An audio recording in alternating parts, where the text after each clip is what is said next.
மீனராசியில் பிறந்தவங்களுக்கு ஜூலை மாதத்துடைய 2வது வாரம், ஜூலை மாதம் 12ஆம் தேதியிலிருந்து ஜூலை மாதம் 18, 19 தேதி வரை கோட்சார ரீதியாக வரக்கூடிய கிரக அமைப்புகளால் மீனராசியில் பிறந்தவங்களுக்கு இந்த பிரபஞ்சம் தரக்கூடிய மாற்றங்கள் என்னன்றது பற்றி தானுங்க ஆதாரபூர்வமாக இந்த பதிவில் நம்ம பார்க்க போகிறோம். மீனராசியில் பிறந்தவங்களுக்கு ராசிநாதனாக வந்த கிரகம் யாருன்னு கேட்டிங்கன்னா, தொழில்ஸ்தானாதிபதினு சொல்லக்கூடிய தனகாரகன் சொல்லக்கூடிய குரு சந்திர பகவானுடைய ஆதிக்கத்தில் இருந்து 9வது பார்வையாக உங்கள் ராசியை பார்க்கிறாரு. உங்கள் ராசி மேலே இருக்கக்கூடிய சனி பகவானுடைய தாக்கம் இந்த நேரத்தில் சரியாகும். அதுபோக ஞாயிற்றுக்கிழமை இந்த வாரம் பிறக்கப்படுது 12ஆம் தேதி. அப்போது புத்திரஸ்தானாதிபதினு சொல்லக்கூடிய கிரகம் யார்? சந்திரன் உச்சம் அடைகிறாரு. புத்திர காரகன் சொல்லக்கூடிய கிரகம் குரு. அப்போ சந்திரனுடைய பார்வை உங்கள் ராசிக்கு 9வது பாவகத்தை மேலே, அதே 9வது பாவகத்தை குருவும் பார்க்கிறார்.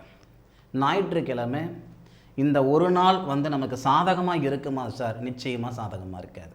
அதாவது 12ஆம் தேதி, அதாவது ஞாயிற்றுக்கிழமையில் பெருசாக முக்கியமான முடிவுகள் இந்த மீனராசியில் பிறந்தவங்க எடுக்க வேண்டாம். சரியா? ஒரு முக்கியமான முடிவுகள் எடுக்கணும். அதாவது திங்கக்கிழமை ரிஜிஸ்ட்ரேஷன் வச்சுக்கலாம்னு இருக்கிற நீங்கள் இடம் வாங்கினது இன்றைக்கி முடிவு பண்ண வேண்டாம்.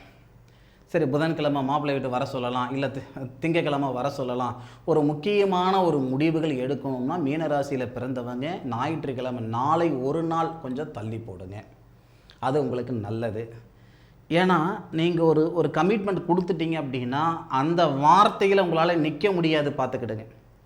இது வரைக்கும் நம்மக்கிட்ட காசு பணம் இருக்குதோ இல்லையோ, கொடுத்த வாக்கை காப்பாற்றுறோன்ற ஒரு பேர் இருக்குது, அந்த மதிப்பு மறுவாது இருக்குது. சரியா? அது கெட்டு போகிற மாதிரி ஒரு சூழ்நிலையை உருவாக்கிக்காதீங்க. ஏன்னா நாளை நீங்கள் கொடுக்கக்கூடிய வாக்கை காப்பாற்ற முடியாது.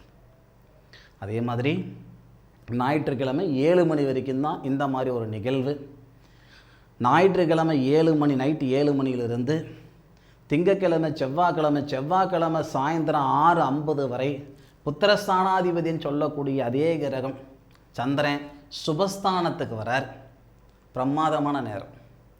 உண்மைக்கே சொல்கிறேன், புத்திரஸ்தானாதிபதி மனோகாரகன் சொல்லக்கூடிய சந்திரன் தொழில்ஸ்தானத்தை பார்க்க, புத்திரஸ்தானத்தில் இருக்கக்கூடிய குரு உங்கள் ராசியை பார்க்க இந்த சூழல் நல்ல விதமாக இருக்கும்.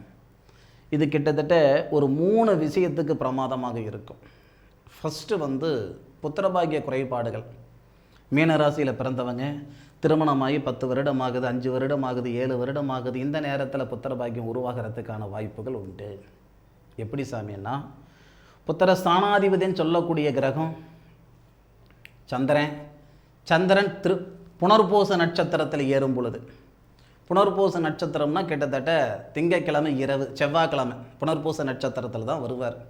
புனர்பூச நட்சத்திரத்தில் புத்திரகாரக நட்சத்திரத்தில் புத்திரஸ்தானாதிபதி இருக்க, புத்திரஸ்தானத்தில் புத்திரகாரகர் இருந்து உங்கள் ராசியை பார்ப்பார்.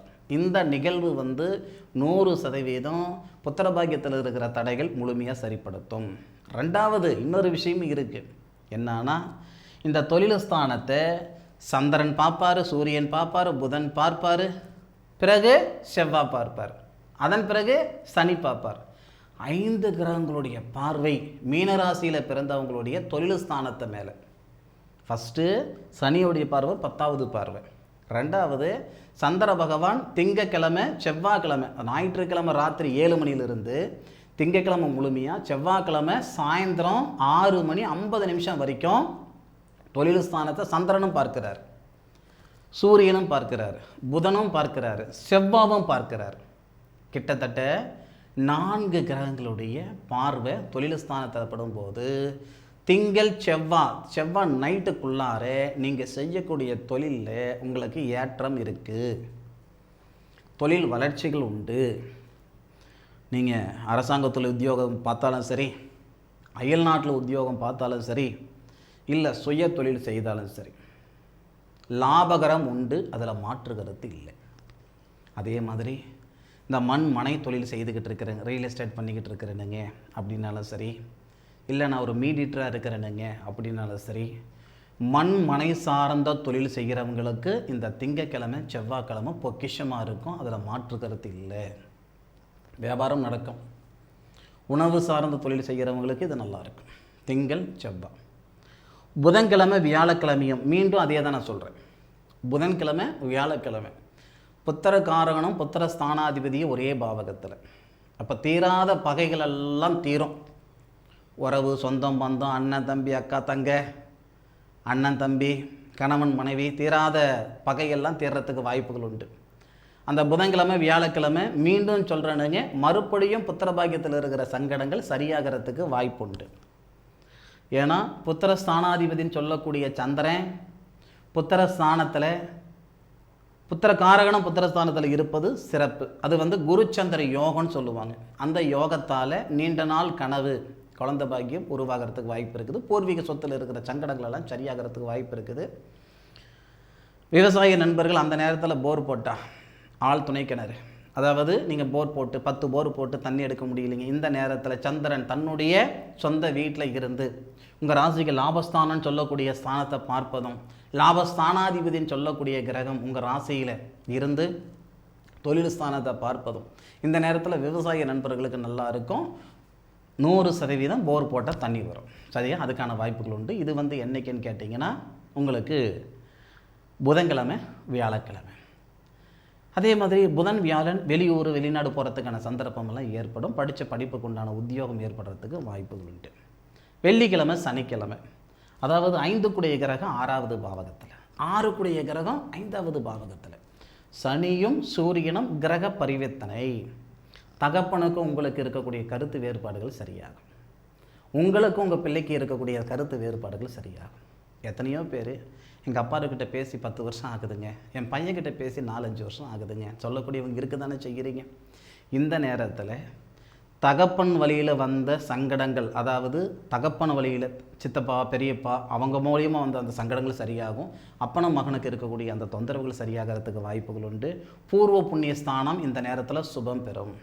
இந்த பூர்வ புண்ணிய சாபம்லாம் இருக்குன்னு சொல்கிறாங்க இல்லைங்களா, அவங்களுக்கு எல்லாமே இந்த நேரம் ரொம்ப சுபிட்சமாக இருக்கும். இந்த நேரத்தில் உங்களுடைய குலதெய்வமான அந்த திருத்தலத்துக்கு போயிட்டு வருவது ரொம்ப ரொம்ப சிறப்பு. இது வெள்ளிக்கிழமையும் சனிக்கிழமையும் நடக்கக்கூடிய நிகழ்ச்சி. ஆக வரக்கூடிய ஜூலை மாதத்துடைய 2வது வாரத்தில் கோட்சார ரீதியாக வரக்கூடிய கிரக அமைப்புகளால் இந்த மீனராசியில் பிறந்தவங்களுக்கு சாதகமான பலனை கொடுக்க போகுது இந்த பிரபஞ்சம்ன்றதில் மாற்று கருத்து இல்லை. சரியா? இது வாரப்பலன்றதுனால ஒரு 5 நிமிஷம் 6 நிமிஷம் தான் சொல்லியிருக்கிறேனுங்க. இது போக கோட்சார ரீதியாக சனி பகவானுடைய வக்ர பயிற்சி பலன் எல்லாம் ரொம்ப பிரமாதமாக சொல்லியிருக்கிறேனுங்க. போய் பாருங்கள். மீண்டும் அடுத்த ஒரு அற்புதமான தருணத்தில் மீனராசியில் பிறந்த சொந்தங்களை சந்திக்கும் வரை உங்களிடமிருந்து விடைபெறுவது உங்கள் வீட்டு ஜோதிட நண்பனான மா காளிதாஸ் மணிகண்டன். திருச்சிற்றம்பலம். வாழ்க வையகம், வாழ்க வளமுடன்.